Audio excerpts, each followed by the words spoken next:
ya dari satu kelompok lagi, kelompok 3, terus nanti ada materi dari saya sedikit. Kita lanjutkan, boleh dari kelompok terakhir ya, kelompok 3, kelompok Zahra, nanti berarti dari kelompok 1 silakan jadi penanya. Belum gabung siapa? 1, 2, 3, 4, oh iya udah ya.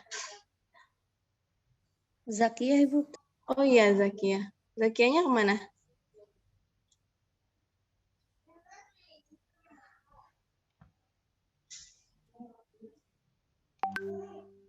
Sudah saya infokan ini adalah pertemuan keempat ya. Berarti hari ini agendanya presentasi satu kelompok, nanti tambahan materi paparan dari saya. Terus sesi terakhir ada, sebelum penutup ada kuis. Ada kuis, jadi nanti mohon disiapkan gadgetnya untuk mengerjakan kuis yang saya berikan. Jadi pengerjaan kuisnya juga selama ini aja, selama proses kelas berakhir. Jadi nanti saya kasih waktu sekitar 10-15 menit untuk mengerjakan kuis ya. Kecuali nanti yang izin mungkin saya buka lagi panel kelasnya buat panel kuisnya untuk dikerjakan. Oke, kita mulai saja untuk presentasi. Silahkan untuk share screen.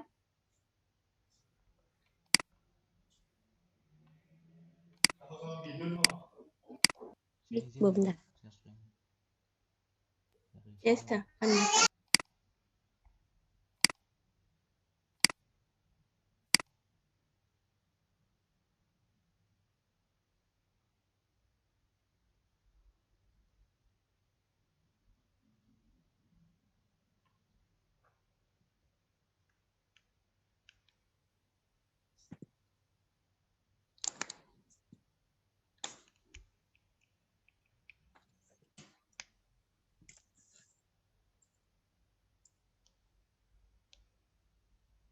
Ini langsung mulai aja, Bu. Ya, langsung mulai aja silahkan. Bismillahirrahmanirrahim. Assalamualaikum warahmatullahi wabarakatuh. Waalaikumsalam warahmatullahi wabarakatuh. Di sini saya akan mempresentasikan terkait determinan sosial dalam kesehatan masyarakat dan peranan perspektif determinan sosial dalam penanggulangan masalah kesehatan. Lanjut kali. Apa itu determinan sosial? Determinan sosial adalah faktor-faktor penentu secara sosial di dalam masyarakat. Pada prinsipnya, determinan sosial adalah sejumlah variabel yang tergolong dalam faktor sosial, seperti budaya, politik, ekonomi, pendidikan, faktor biologi, dan perilaku yang mempengaruhi status kesehatan individu atau masyarakat.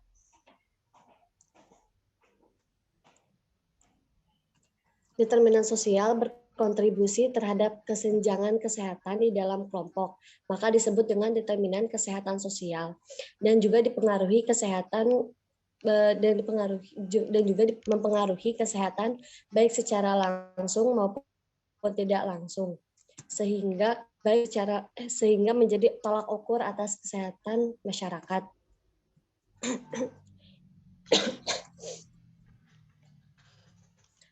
Adapun beberapa orang berpendapat bahwa determinan adalah suatu ilmu dan seni untuk mencegah penyakit, memperpanjang hidup, promosi kesehatan, dan efisiensi dengan menggerakkan potensi dari seluruh masyarakat. Determinan sosial kesehatan adalah atau social determinant of health, disingkat SDH, merupakan proses yang membentuk perilaku di dalam masyarakat. Determinan sosial kesehatan dan perilaku mempengaruhi mortalitas dan morbiditas dalam suatu komunitas.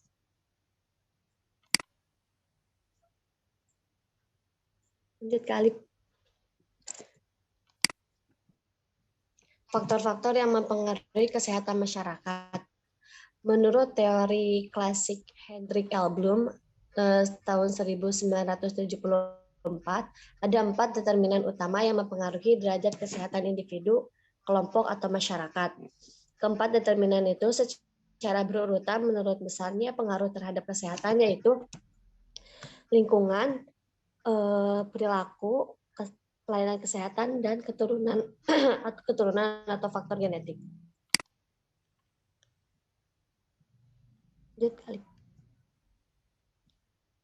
Determinan kesehatan adalah kumpulan faktor perilaku biologis, sosioekonomi, dan lingkungan yang mempengaruhi kesehatan.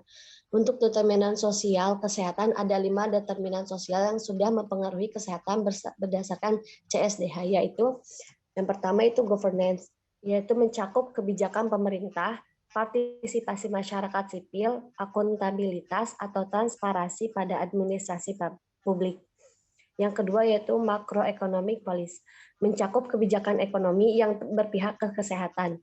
Yang ketiga yaitu social policy, mencakup faktor tenaga kerja, kesehatan, kesejahteraan sosial, tanah, dan perumahan. Yang ketiga itu public policy, mencakup hal edukasi, perawatan medis, serta akses air dan sanitasi. Yang kelima yaitu kultur and society yang dianut masyarakat setempat.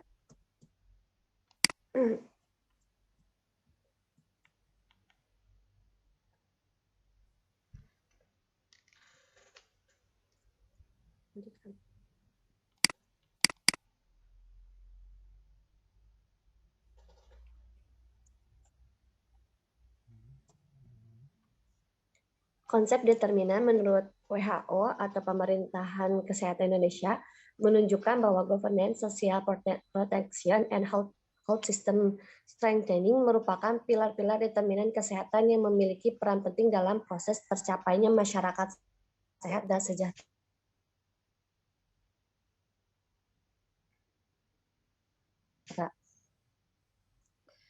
WHO membentuk bertujuan untuk mencapai inti kompleksitas kesehatan. CSDH bertugas untuk mengumpulkan bukti mengenai bagaimana struktur masyarakat dalam suatu interaksi sosial, norma, dan institusi yang dapat mempengaruhi kesehatan penduduk dan apa yang dapat dilakukan pemerintah dan kesehatan masyarakat.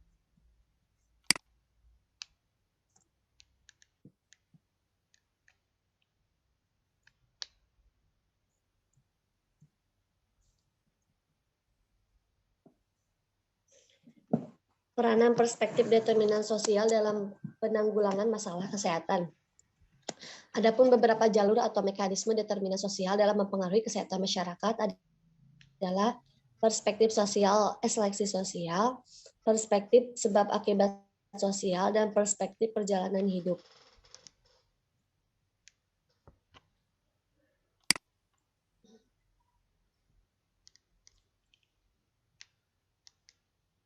Yang pertama yaitu perspektif seleksi sosial. Perspektif seleksi sosial adalah mobilisasi kelas sosial ditentukan oleh derajat kesehatan. Contohnya seperti seseorang yang kaya raya jatuh miskin pada detik ini juga akibat suatu penyakit dan tidak bisa di-cover atau dalam pembiayaannya tidak bisa menggunakan asuransi atau dengan tunjangan apapun sehingga menghabiskan banyak biaya dan menjual aset-aset kekayaannya.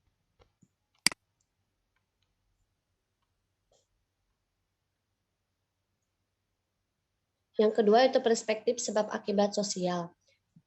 Perspektif sebab akibat sosial adalah posisi sosial menentukan kesehatan melalui faktor perantara.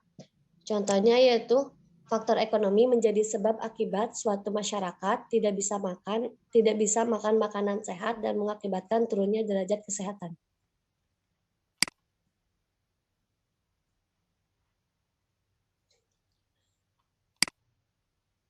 Yang ketiga yaitu perspektif perjalanan hidup.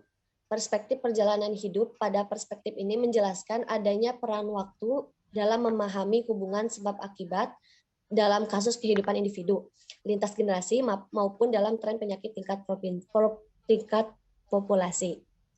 Contohnya seseorang memelihara kucing yang dalam waktu dekat mungkin tidak akan menimbulkan masalah atau suatu penyakit, tetapi dengan seiringnya berjalannya waktu dan dengan diiring kebiasaan tidak baik, seperti tidak menjaga kesehatannya, pada akhirnya akan menimbulkan permasalahan akibat faktor hewan.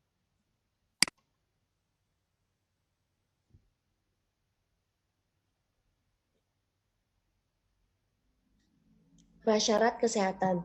Menurut WHO dalam Ottawa Charter menjelaskan 9 prasyarat kesehatan yang mungkin dapat konteks ini dapat dipahami sebagai konteks determinan kesehatan. Yang pertama yaitu perdamaian atau keamanan, yang kedua yaitu tempat tinggal, yang ketiga pendidikan, keempat makanan, yang kelima pendapatan, yang keenam ekosistem yang stabil dan seimbang, yang ketujuh sumber daya yang berkesinambungan, yang kedelapan keadilan sosial, dan kesembilan yaitu pemerataan.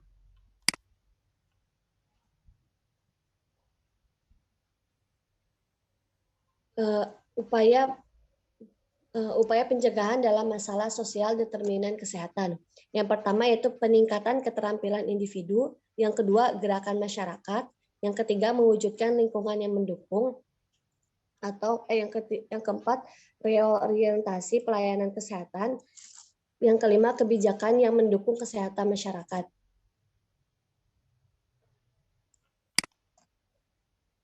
Salah satu faktor yang menentukan kondisi kesehatan masyarakat adalah dirinya sendiri juga. Sampai di sini ada yang ingin ditanyakan?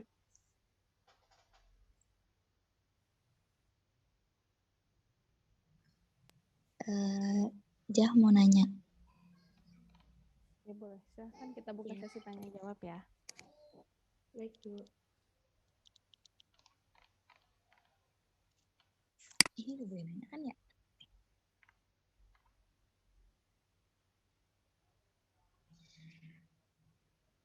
Apa dampak dari determinan sosial kesehatan di masyarakat?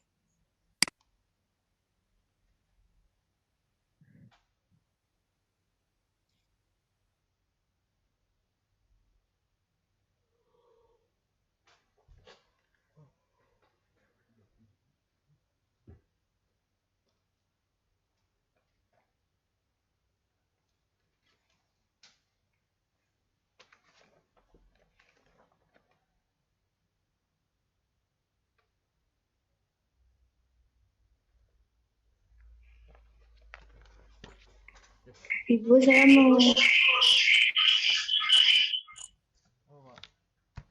mau bertanya. Iya boleh.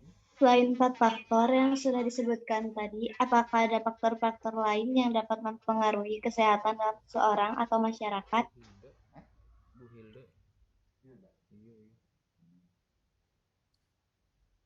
Oke, sudah 2 pertanyaan ya. Silakan Zahra.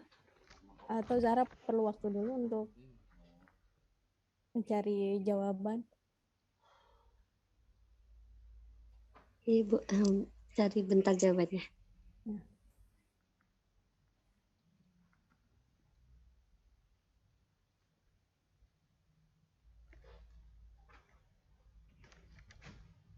Kaget nih. Kemarin nih, gue yang kebawahan gue duduk.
Ibu, saya izin menjawab pertanyaan dari Puji.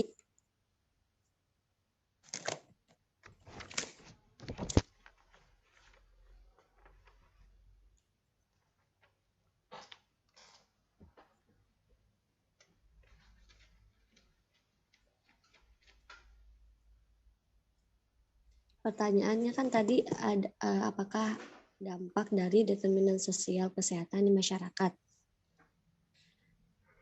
Iya, Jah. Ya, di sini ada dampak-dampaknya, yaitu salah satunya dalam perbedaan dalam paparan.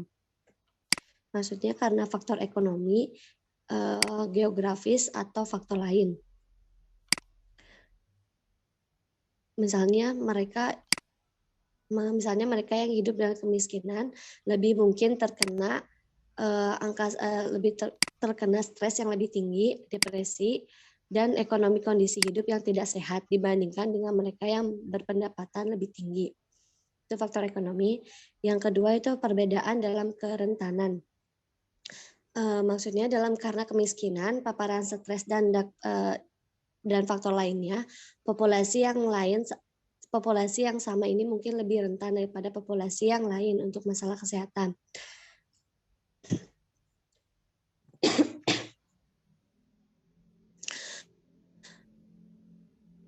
Dalam perbedaan dalam kerentanan ini seringkali terjadi bahwa mereka berada pada risiko penyakit kronis yang lebih tinggi karena ketidakmampuan mereka untuk membayar perawatan kesehatan atau perawatan medis reguler. Yang ketiga yaitu perbedaan dalam konsekuensi.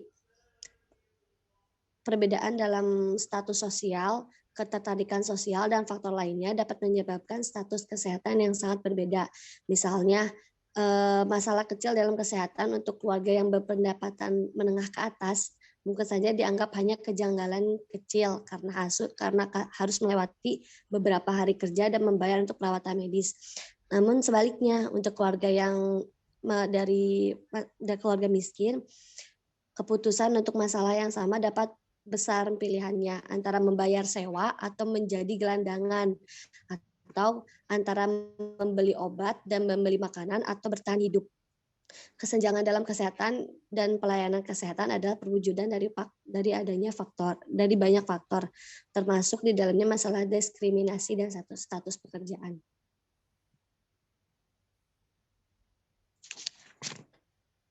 Dan pertanyaan yang kedua yaitu selain 4 faktor yang sudah disebutkan ya tadi. Ya, Jah.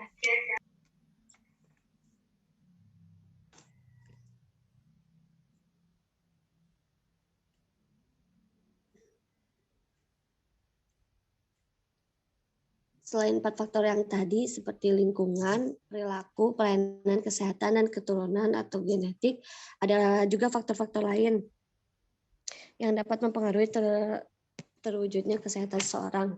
Yang pertama itu faktor makanan, yang kedua faktor pendidikan atau pengetahuan, yang ketiga faktor sosioekonomi, yang keempat yaitu latar belakang budaya, dan yang kelima yaitu usia. Biasanya faktor-faktor keempat yang tadi itu teori yang belum itu lebih ke kelompok atau komunitas. Nah, sedangkan faktor-faktor yang tadi disebutkan, yang 5 tadi, itu lebih ke internal atau individu.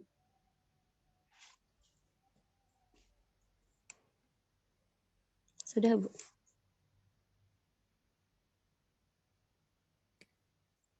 Ya, oke. Terima kasih untuk diskusinya. Jadi, kita hari ini membahas tentang determinan ya. Jadi apa tadi determinan artinya?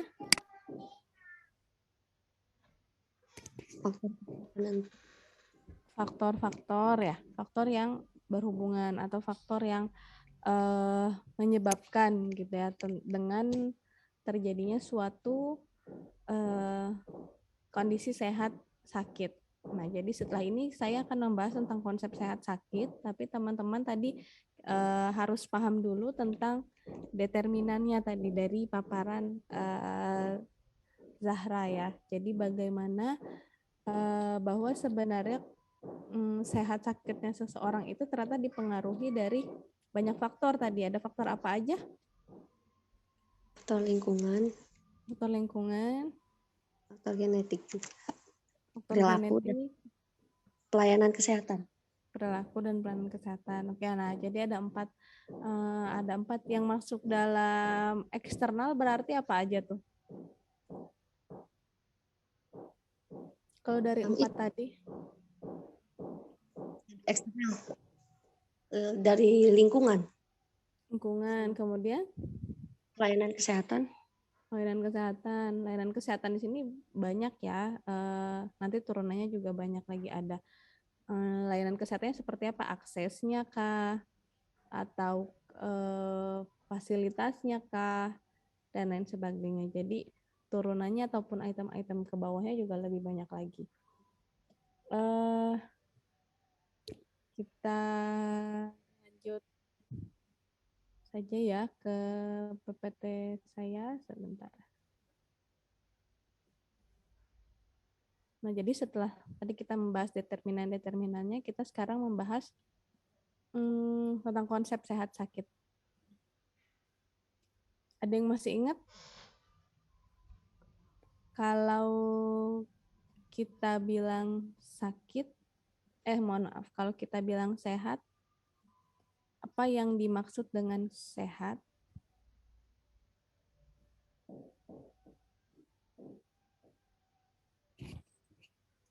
Tunggu sebentar ya. Sambil coba disiapkan jawabannya, apa yang dimaksud dengan sehat? Kelihatan?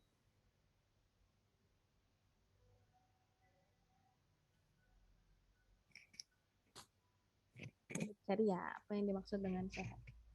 Bentar.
Ya, mohon maaf.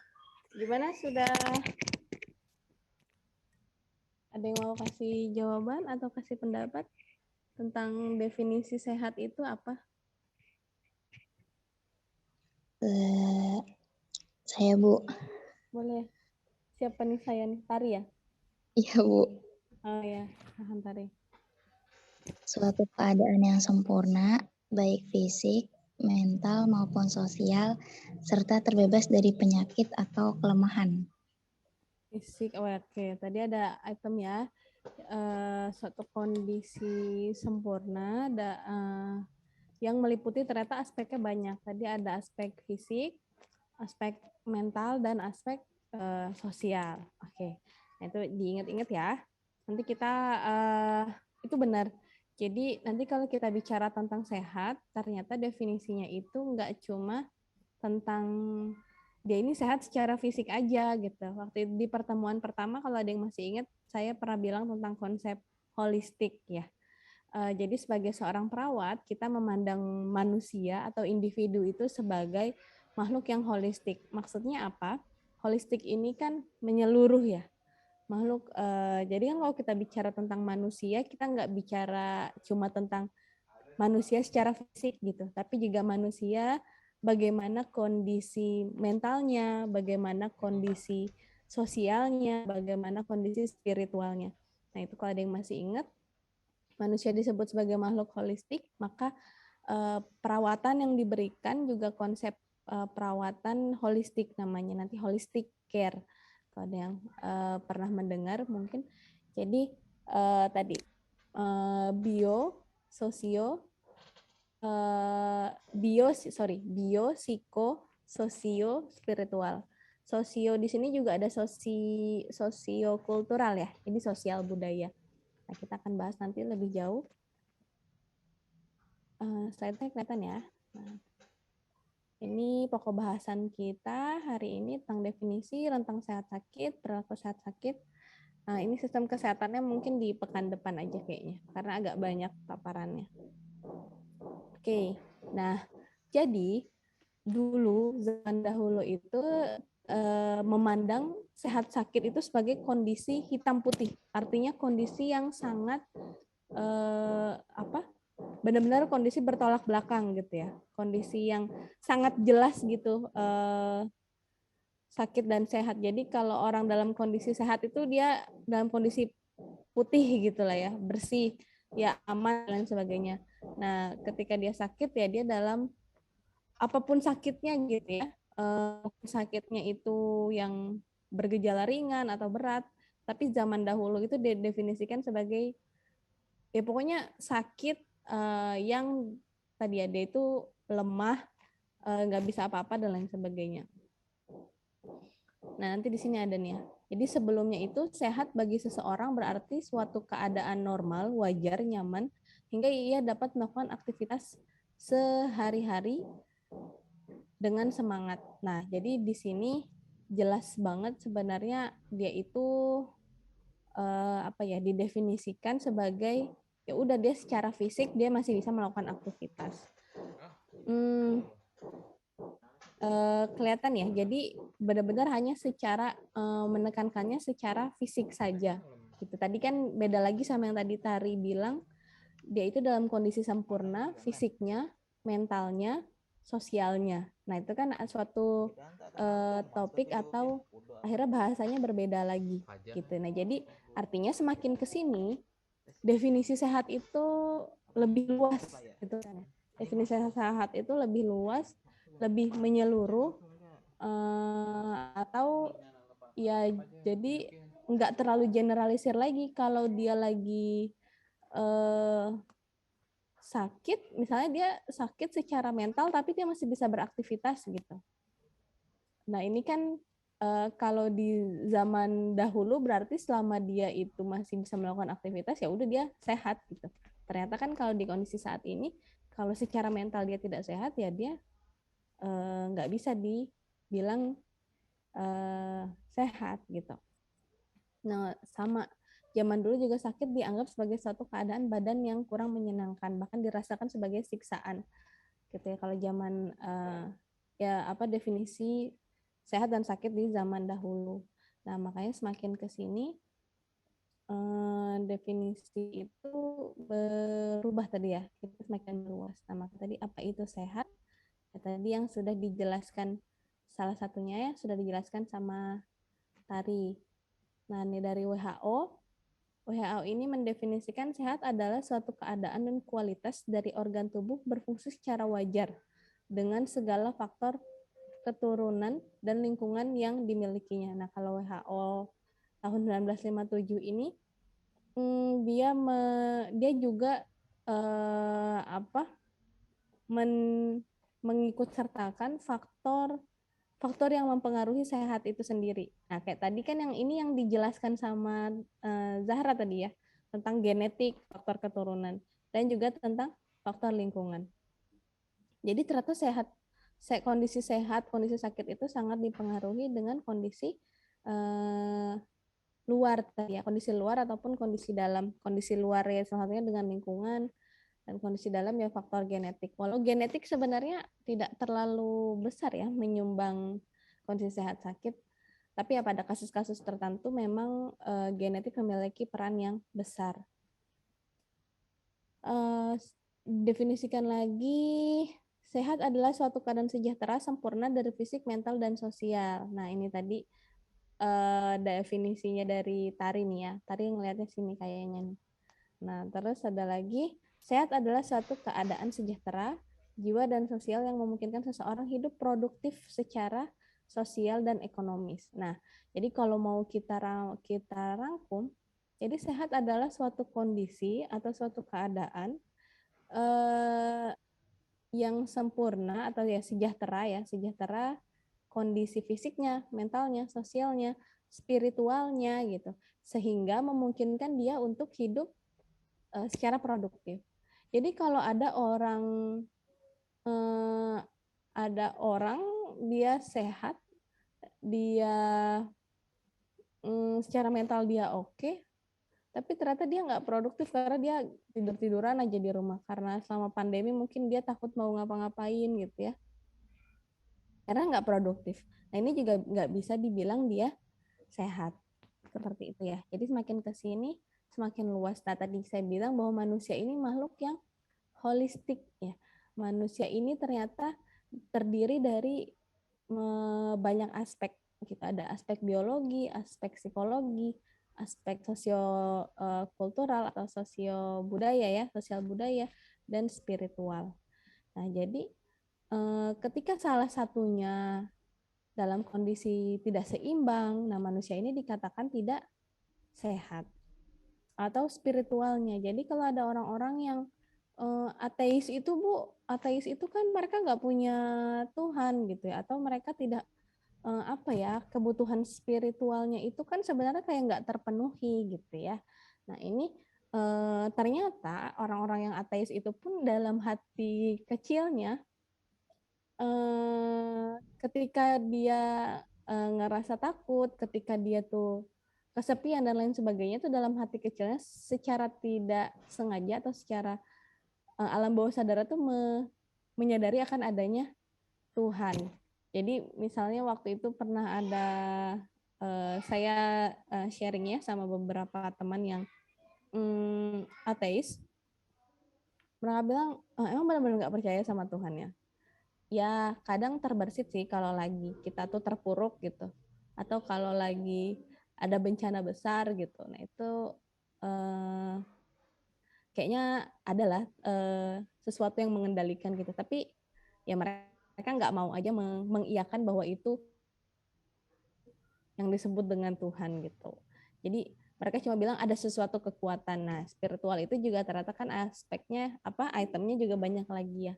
Gitu. Ternyata tidak hanya tentang Tuhan, tapi juga tentang nilai-nilai yang dia yakini, tentang nilai-nilai yang dia percaya, itu pun juga bisa dibilang sebagai spiritual. Nah, itulah manusia. Jadi nanti kalau teman-teman jadi perawat nih ya, jadi perawat jiwa lah misalnya, perawat jiwa, pasiennya secara biologis kan secara penampilan sehat-sehat loh orang-orang di rumah sakit jiwa itu.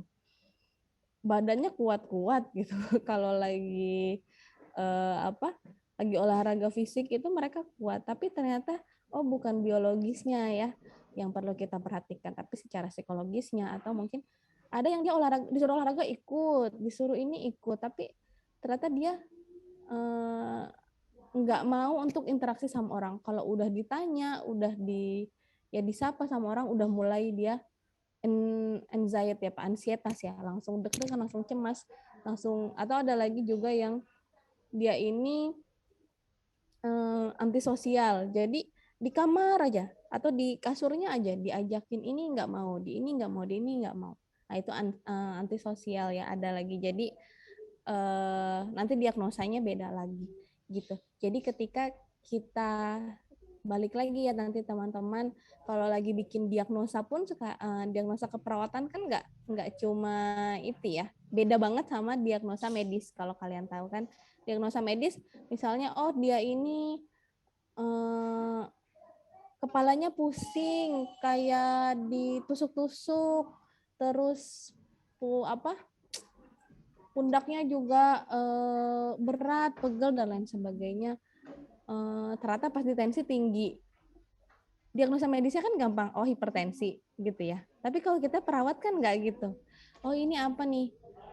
Gangguan rasa nyaman berhubungan dengan peningkatan tekanan darah gitu ya. Jadi perawat itu kan juga kalau bikin itu diagnosa beneran sesuai dengan masalah aktual yang lagi dihadapi sama si pasien. Jadi pasiennya ngerasa ya gangguan rasa nyaman, atau misalnya apalagi ya, kalau misalnya dia tuh ngerasa tadi pusing, akhirnya dia jadi nggak bisa ngapa-ngapain ya, nggak bisa ngapa-ngapain, nggak semangat, akhirnya intoleransi aktivitas gitu kan.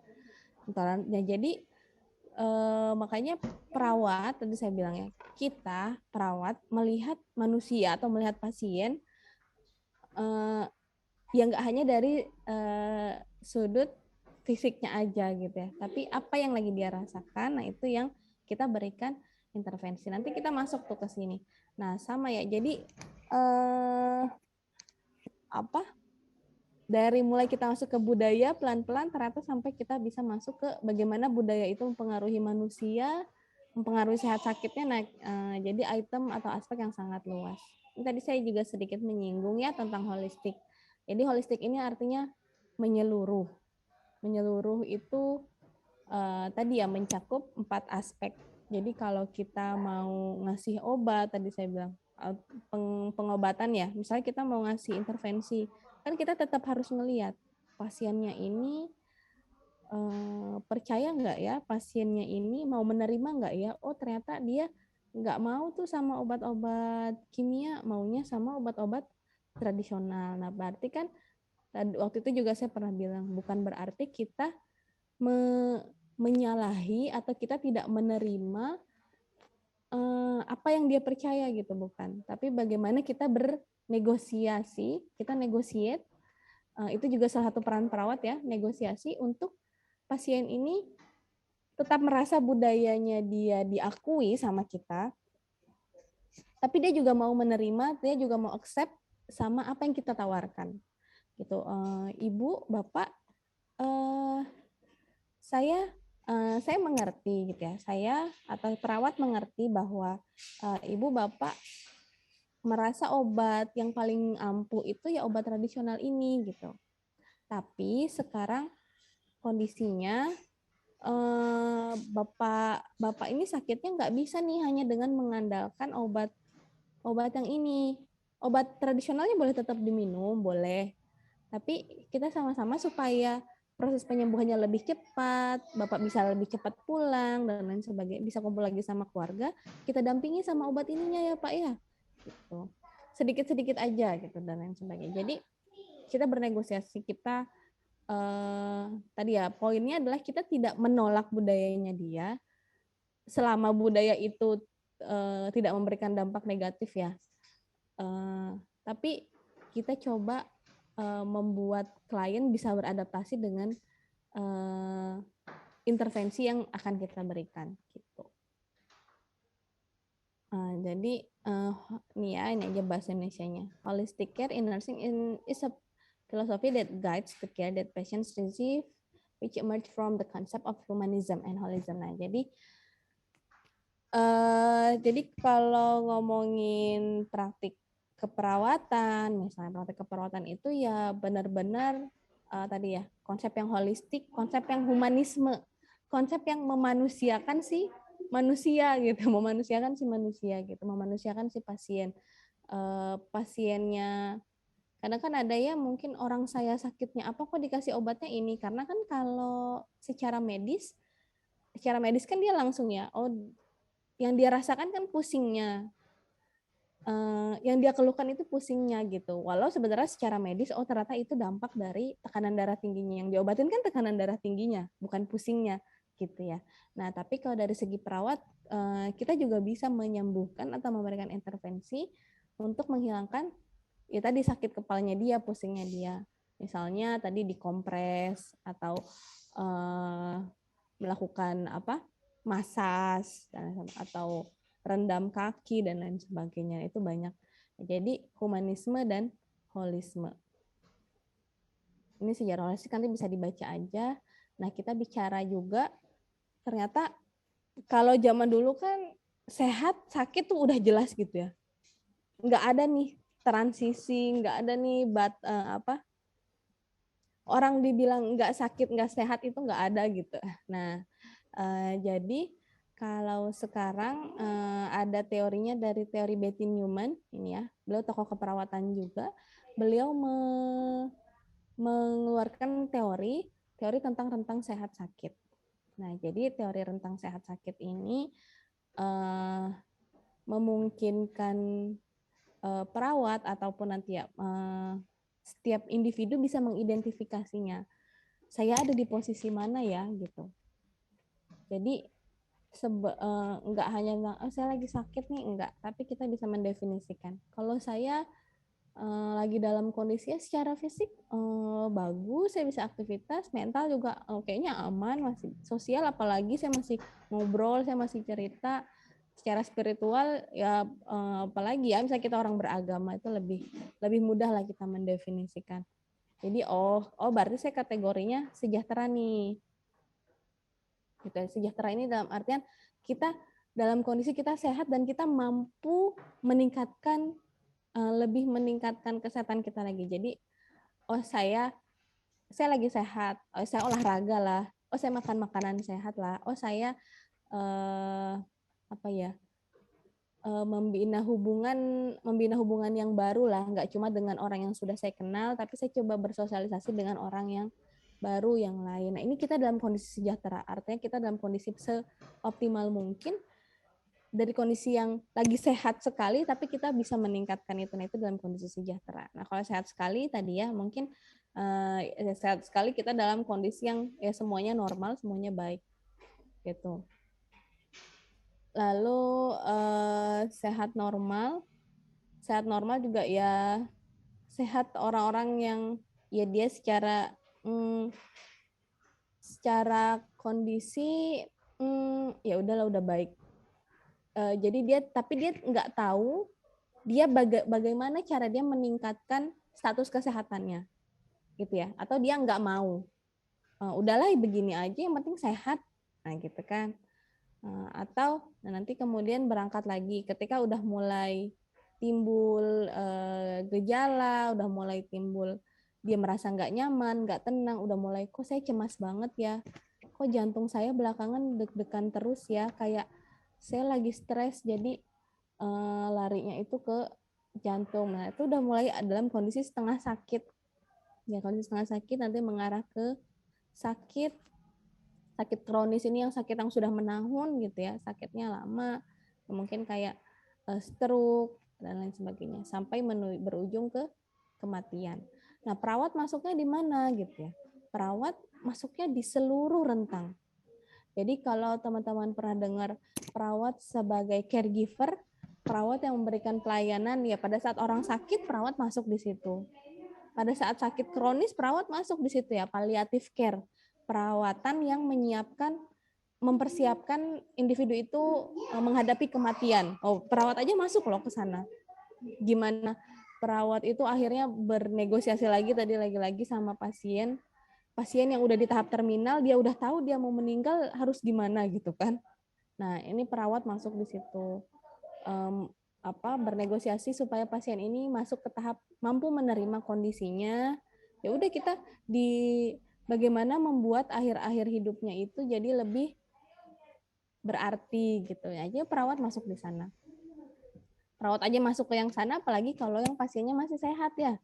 Pasiennya preventif. Pasien yang lagi sehat ya kita kasih edukasi gimana biar dia melakukan perilaku pencegahan penyakit. Dia tidak merokok, jangan merokok ya Pak, atau olahraganya yang rutin ya Pak, dan lain sebagainya. Itu kan perawat juga masuk ke sana. Perawat juga masuk ke dalam, mohon maaf sebentar, kok rame.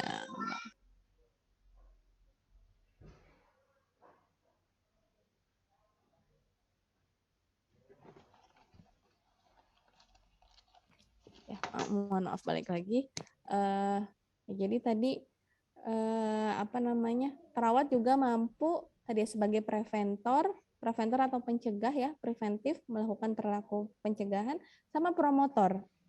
Promotor ini tadi sudah sehat, bagaimana meningkatkan sehatnya, gitu ya, melakukan upaya-upaya promotif seperti itu. Jadi perawat ini masuk di setiap tahapannya. Berat ya jadi perawat ya. Tapi perawat makanya kalau dibilang perawat tuh di bawahnya dokter ya sama sekali enggak ya.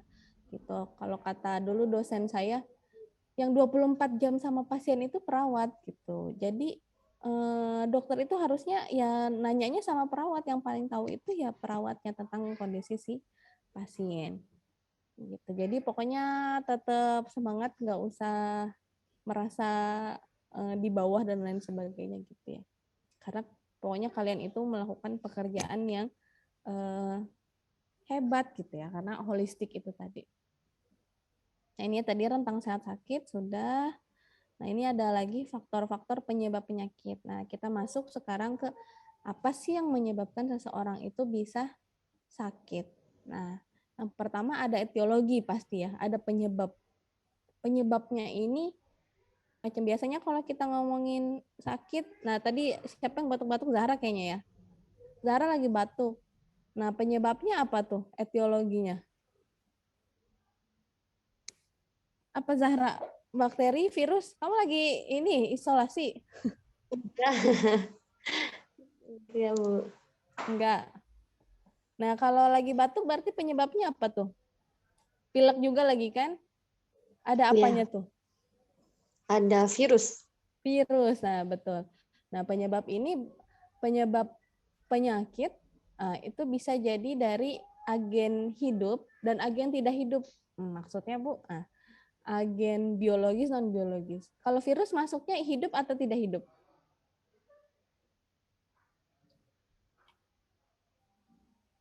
Hidup ya. Hidup. Virus hidup ya. Kan virus itu punya fase dia masuk ke tubuh manusia, terus dia berkembang dan lain sebagainya. Virus itu hidup.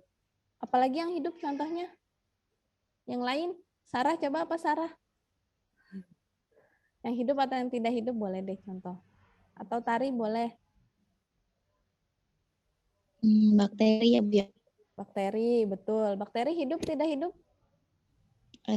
Hidup. Hidup. Oke, betul. Ada ya biologis ya. Nah, yang non biologis apa kira-kira coba? Apa Sarah yang non biologis yang tidak hidup? Yang menyebabkan penyakit apa ya?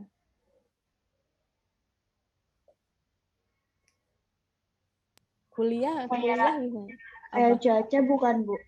Cuaca, betul ya. Betul sekali. Cuaca. Nah, itu salah satu agen non biologis, agen ya atau penyebab non biologis yang bisa menyebabkan kita sakit. Nah, jadi penyebab penyakit atau kuliah ya, bukan kuliahnya ya, tugas kuliah yang banyak, terus kita nggak bisa manajemen stres yang baik, itu kan stres ya, tekanan. Itu ujungnya kita jadi sakit. Nah, itu juga jadi salah satu penyebab penyakit. Atau terus ada lagi nanti patogenesis ya, perkembangan penyakit. Nah, kalau virus atau bakteri atau yang ada ininya nih ya, jelas ya, agennya nih jelas, itu dia biasanya perkembangan penyakitnya cepat nih, kayak misalnya Zahra ini mungkin baru 1 minggu yang lalu nih kontak sama orang yang lagi sakit flu juga, terus Zahra akhirnya dari Zahra kena, Zahra terpapar, sampai sekarang Zahra bergejala, sampai nanti Zahra sembuh, itu ada fase perkembangan penyakit namanya, patogenesis. Sama juga orang yang penyakitnya tidak menular. Contohnya apa? Contohnya tadi orang dengan penyakit jantung atau diabetes deh ya, diabetes. Diabetes ini kan sifatnya menahun ya. Dia enggak, kalau orang sakit flu seminggu kena terus langsung parah, tapi ntar habis itu sembuh. Kalau diabetes atau penyakit yang tidak menular kayak jantung, itu kan dia sifatnya menahun. Jadi hari ini sakit nih sedikit ya, mengurangi fungsi tubuhnya. Yang jantung berarti fungsi kerja jantungnya, yang tadinya jantungnya bisa gerak sangat bagus misalnya duk dan sebagainya, tapi semakin kesini karena dia punya penyakit tadi, gaya hidupnya, makannya jarang olahraga, akhirnya jantungnya ini mungkin ditutupi sama udah lemak dan lain sebagainya gitu ya. Akhirnya yang tadinya bisa begini kerjanya rapet, terus jadi cuma begini ya, gitu ya. Jantung itu kan dia memompa, kasian ya. Nah itu, tapi kan dia nggak mungkin dari yang begini terus langsung begini itu kan nggak. Tapi pasti ada prosesnya, dan prosesnya itu biasanya lama, menahun. Nah, itu juga, tapi tetap ada perkembangan penyakitnya, gitu. Sama kayak ya penyakit-penyakit yang lain juga sama ya.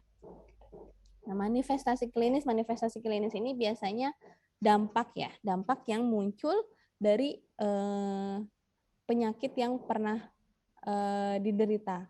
Jadi misalnya kalau ada orang pernah kena COVID ya, kena COVID, manifestasi klinisnya biasanya paru-parunya ini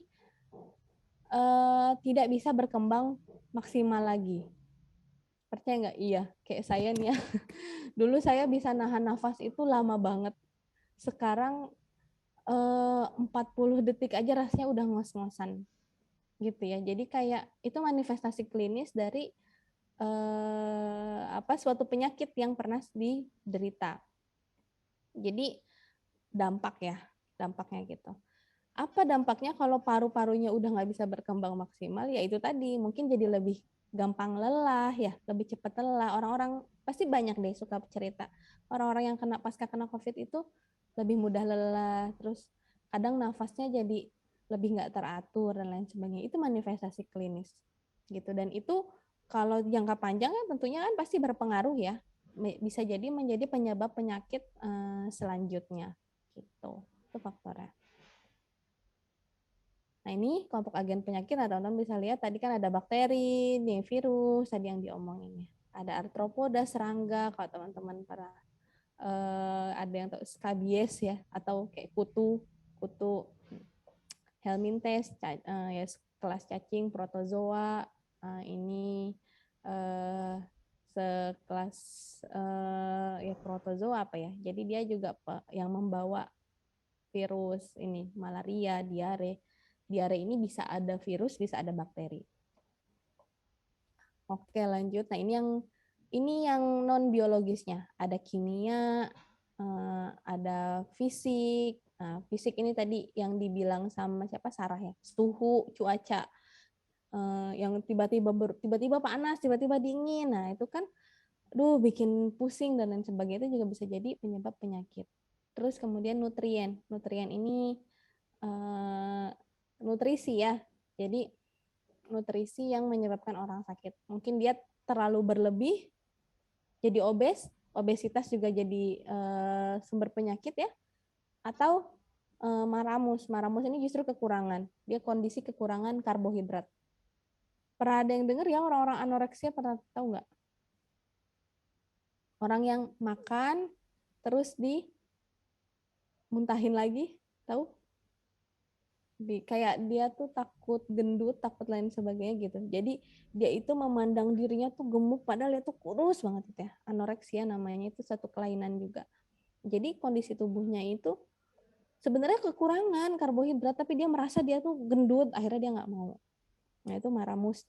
Ya, jadi kondisi kurang karbohidrat. Itu juga kelebihan nggak bagus, kekurangan nggak bagus ya. Jadi kelompok agen penyakit. Nah, ini karakteristik agen biasanya. Agen ini karakteristik tadi si penyebab penyakit. Mereka yang pertama pasti punya kemampuan untuk bertahan.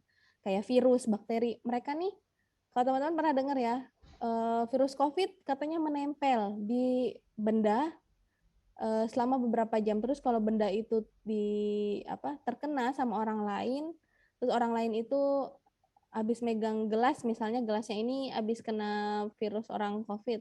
Ya, kita nggak tahu, kita pegang gelasnya, terus pegang gelasnya kita kucek-kucek mata. Nah, udahlah itu virusnya masuk ke dalam tubuh. Nah, jadi tubuh ini punya virus ini punya kemampuan bertahan terhadap panas, terhadap suhu, terhadap sinar matahari gitu. Tapi ada juga yang nggak bisa. Ada juga kan katanya virus COVID itu kalau dijemur dalam suhu berapa nanti dia mati gitu ya. Katanya. Padahal sebenarnya bukan itu sih. Sebenarnya orang COVID itu butuh banyak vitamin D. Karena kalau ada yang pernah COVID nggak? Orang COVID itu kan badannya ngilu semua ya. Ngilu, sakit, dan itu butuh vitamin D. Makanya bersinar matahari sangat bagus. Yang kedua, balik lagi, si penyebab penyakit, agen penyebab penyakit pasti punya kemampuan untuk menimbulkan penyakit. Iyalah, namanya aja dia menyebabkan penyakit ya. Nah, dia ada patogenis. Nah, jadi dia juga bersifat infeksi. Dia punya virulensi, dia punya antigenisitas. Nah, jadi ini masing-masing ya. Ini boleh kalau mau dibaca aja, tapi intinya ini nanti kalau teman-teman pernah dengar virus COVID ini virulensinya yang parah gitu ya.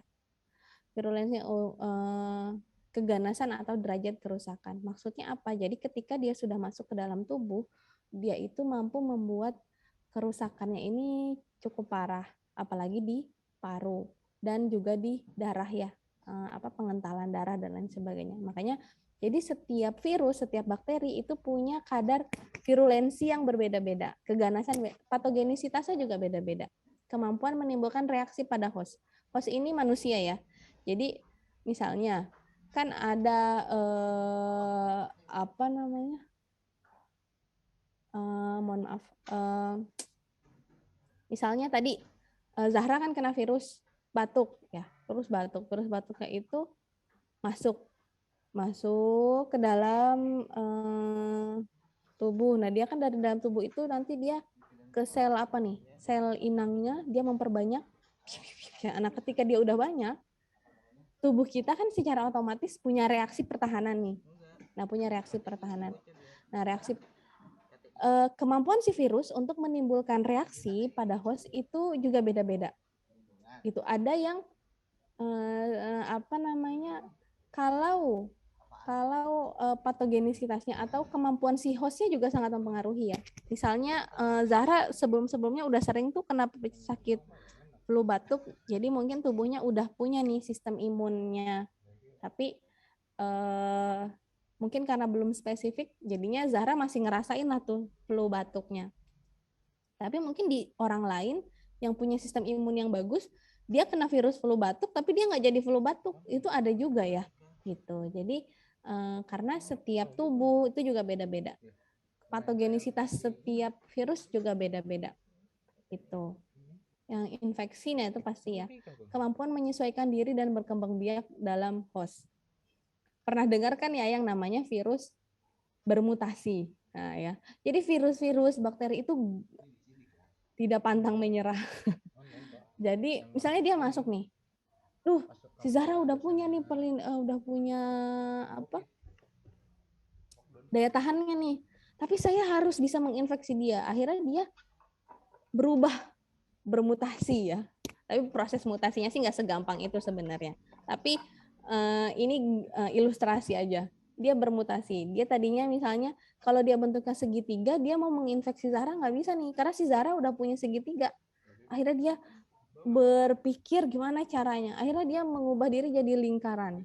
Nah, jadi ketika lingkaran, tubuh kita nggak punya tuh antibodi yang bentuknya lingkaran. Akhirnya mau nggak mau Zara sakit juga. Kayak gitu ya. Nah, itu infeksi. Jadi si virus, si bakteri itu tuh pinter. Makanya kalau orang-orangnya nggak mau divaksin, cuma karena apa? Karena ya hoax-hoax itulah, ya tungguin aja gitu ya. Tungguin aja virusnya yang lebih pinter gitu. Teman saya penelitian itu 4 tahun buat nemuin antibodi stem cell ya, sel kanker. Terus percaya, bukan sel kanker, sorry, sel TB, tuberkulosis.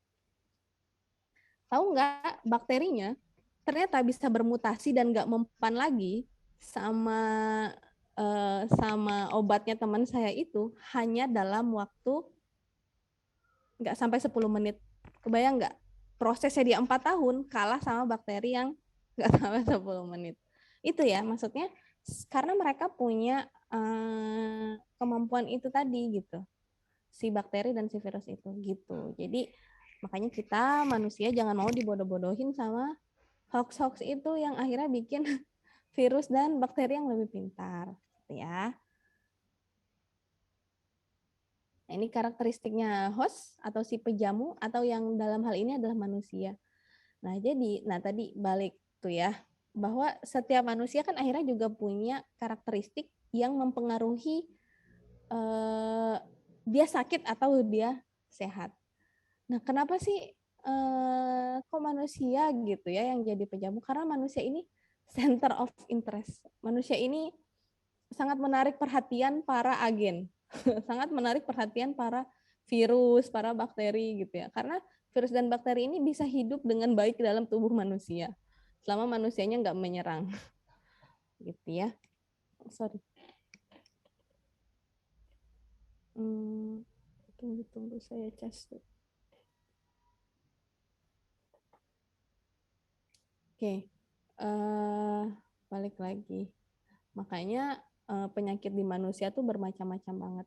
Lalu yang kedua keturunan tadi ya, kayak yang udah dibilang juga sama si Zahra dalam determinan penyakit tadi.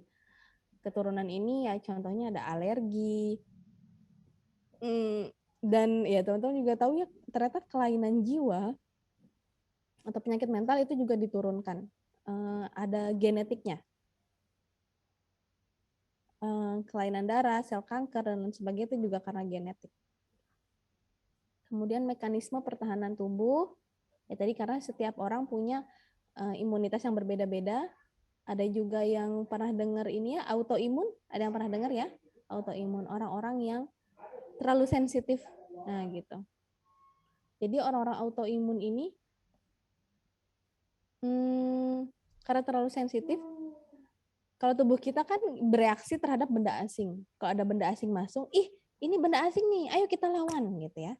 Nah, kalau autoimun, tubuhnya dia ketika tubuhnya dia memproduksi satu antibodi, nah antibodinya ini kan antibodi yang baru dan dikenali sebagai benda asing, sama tubuhnya diserang tuh. Gitu ya. Jadi tubuhnya ini autoimun punya kesalahan mengenali agen kayak gitu. Makanya orang-orang autoimun tuh juga beresiko sekali sebenarnya untuk kena penyakit tertentu ya. Dan itu diturunkan biasanya juga genetik. Lalu umur, jenis kelamin, ras, suku ya, suku atau ini kan kita belajar juga bagaimana suku, bagaimana budaya itu sangat mempengaruhi seseorang mudah terinfeksi atau tidak, status perkawinan, pekerjaan, kebiasaan hidup dan lain sebagainya. Nanti bisa dibaca ini. Nah, dulu juga ada lingkungan ya. Kalau lingkungan jelas ya, ada lingkungan fisik dan non fisik. Nah, lingkungan fisik ini lingkungan yang terlihat, lingkungan yang memang bisa kita sentuh dan lain sebagainya. Ya, contohnya keadaan geografis, kelembapan udara, mungkin tahu ya penyakit misalnya penyakit di dataran tinggi sama penyakit di dataran rendah gitu, kayak DBD misalnya, atau mungkin DBD ini mungkin lebih banyak di dataran rendah daripada di dataran tinggi. Karena kenapa ya? Karena nyamuk-nyamuk dan lain sebagainya nggak bisa hidup dalam suhu yang tinggi. Suhu yang rendah. Karena dingin dia nggak bisa hidup dan lain sebagainya. Jadi lingkungan fisik itu juga sangat berpengaruh terhadap penyakit ya. Sama juga kan, penyakit di Indonesia sama penyakit di negara-negara lain juga beda, apalagi negara tropis misalnya. Kayak negara 4 musim itu beda.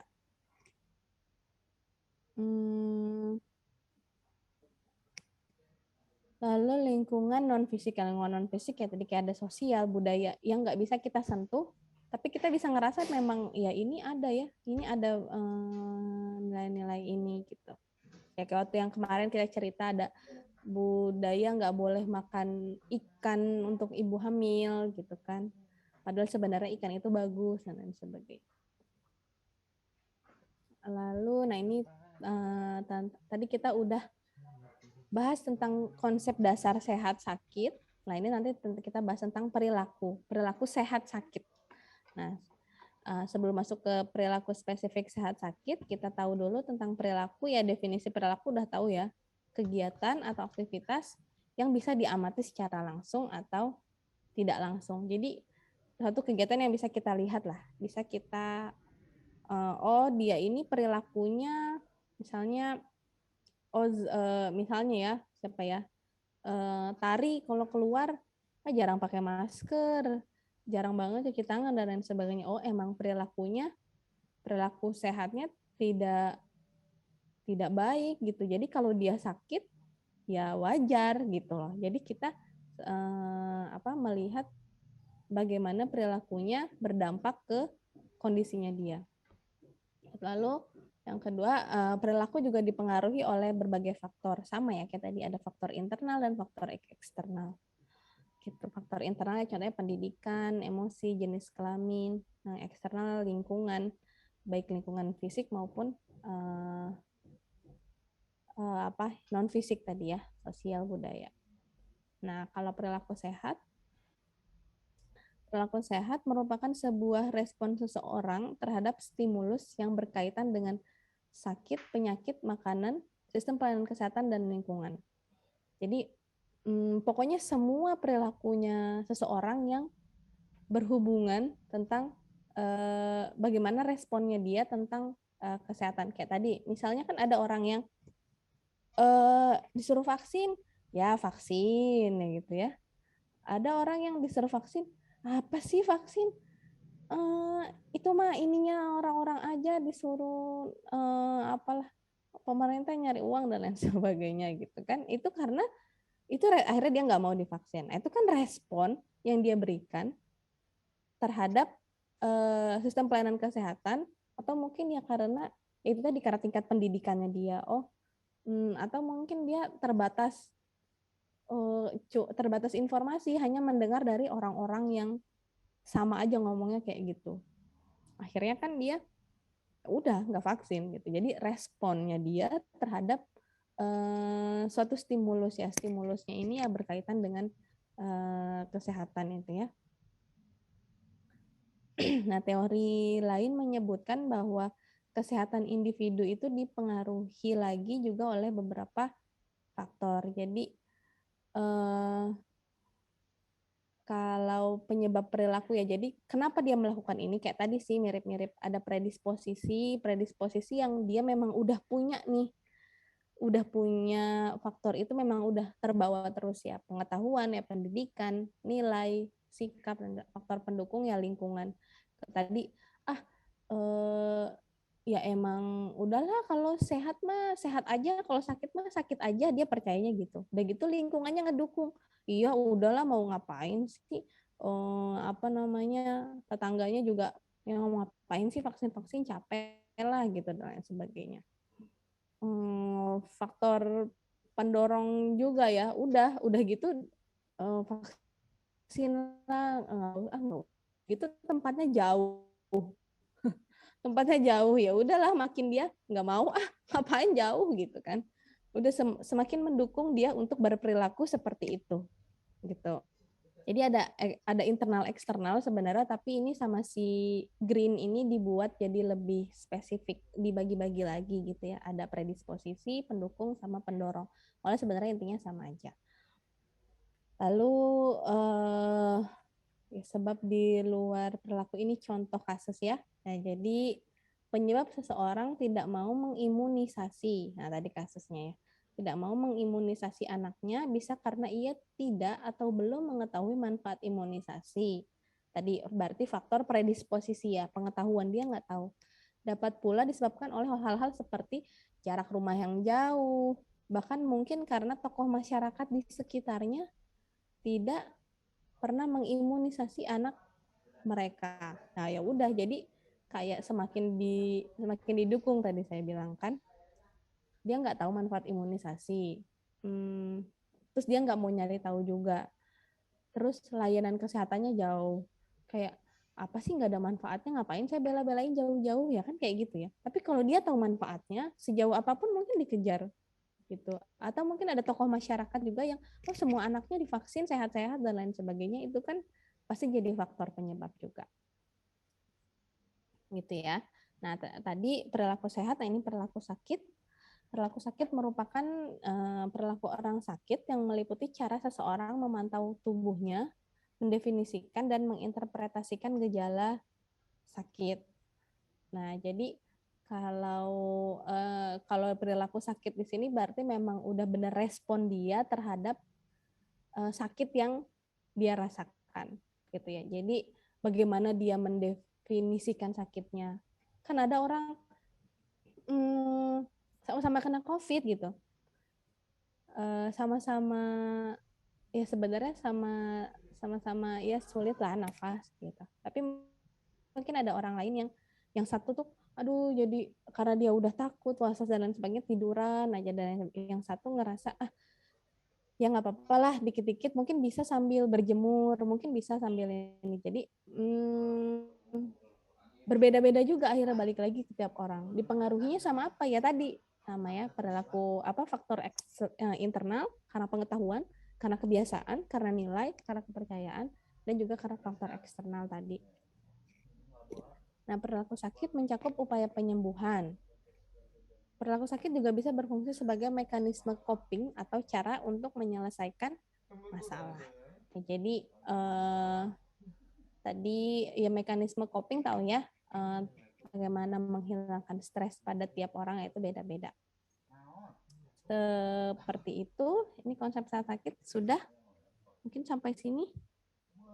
Ada yang mau ditanyakan tentang konsep sehat sakit? Udah banyak juga. Jadi dengan biaya yang minim itu pengen jadi laptop bagus, gimana caranya? Gitu. Kan nggak ngerti. Ada yang mau ditanyakan?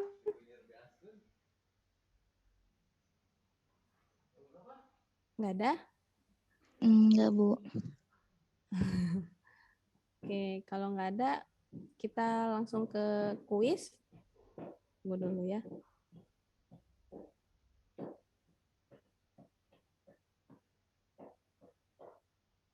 Tunggu. Oke. Aku nggak kesimpan.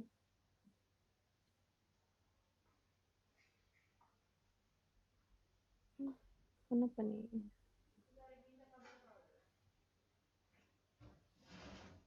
Saya udah lama nggak pakai itu, nggak pakai Google Form. Biasanya pakai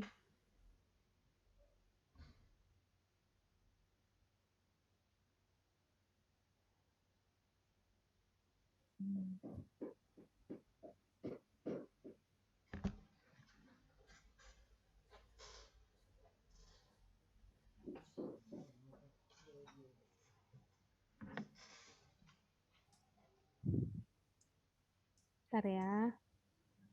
Boleh dibaca-baca dulu tadi? Atau diingat-ingat lagi? Iya, Bu.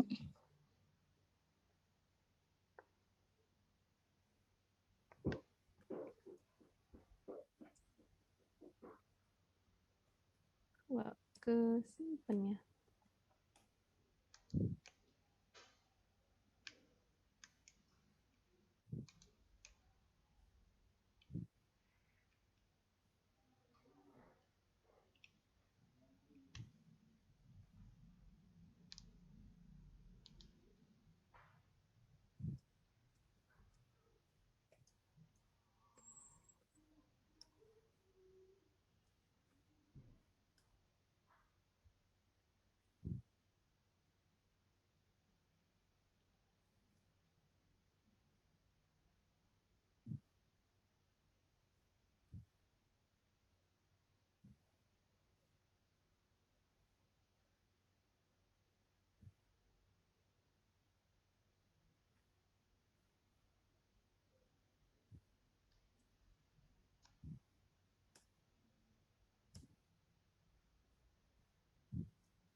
Oke, maaf ya, ini jadinya tadi saya udah bikin pilihan ganda. Ternyata yang nomor bawah-bawahnya nggak kesimpan cuma 3.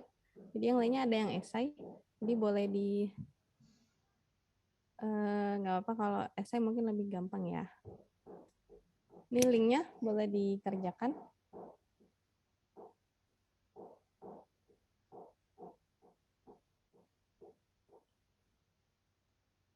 Cuma ada 7 nomor karena ada esai. Jadi nanti ada beberapa poin yang nilainya agak lebih besar. Kerjakannya sekarang ya, sampai 10.40. Kita sampai 10.40 ya. Ya Mas Alif ya. Mas Alif ya setia banget.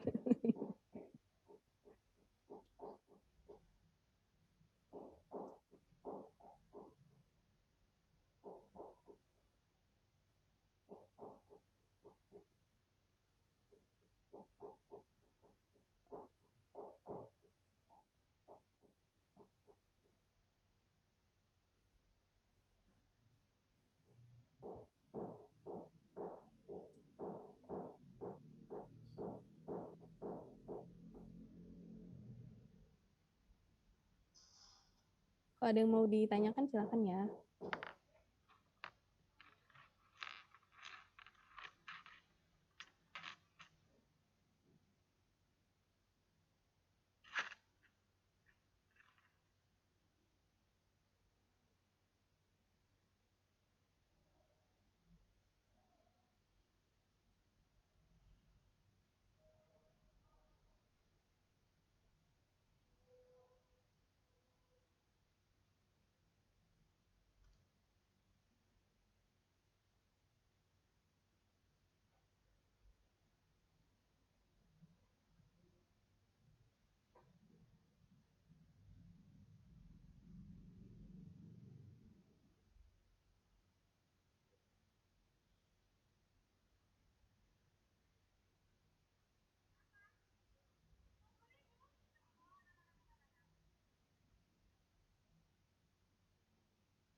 Atau ini ditutup aja nggak apa-apa kali ya, Mas Alif ya?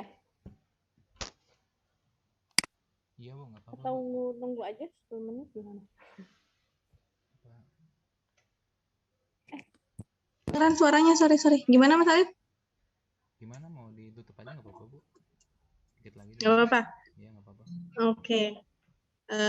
Oke, kalau gitu kita tutup. Jangan lupa dikerjakan kuisnya untuk jadi nilai tambahan ya. Sama minggu depan ada kuis lagi.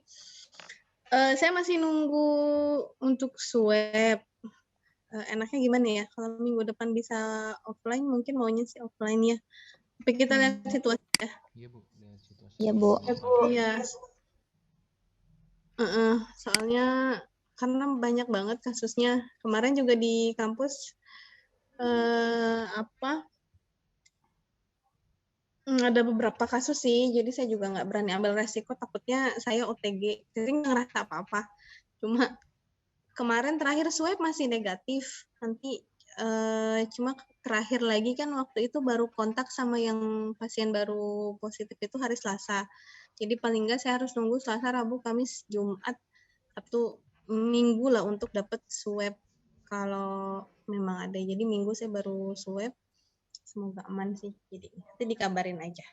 Oke, kalau gitu saya tutup ya. Terima kasih hari ini. Nanti materinya saya kirim lewat Tari aja. Ya, saya tutup. Assalamualaikum warahmatullahi wabarakatuh. Selamat siang. Waalaikumsalam warahmatullahi wabarakatuh. Terima kasih Bu. Kerjanya masing-masing ya. Nanti kalau esai ketahuan kalau nyontek-nyontekan. Baik, Bu. Ya Bu.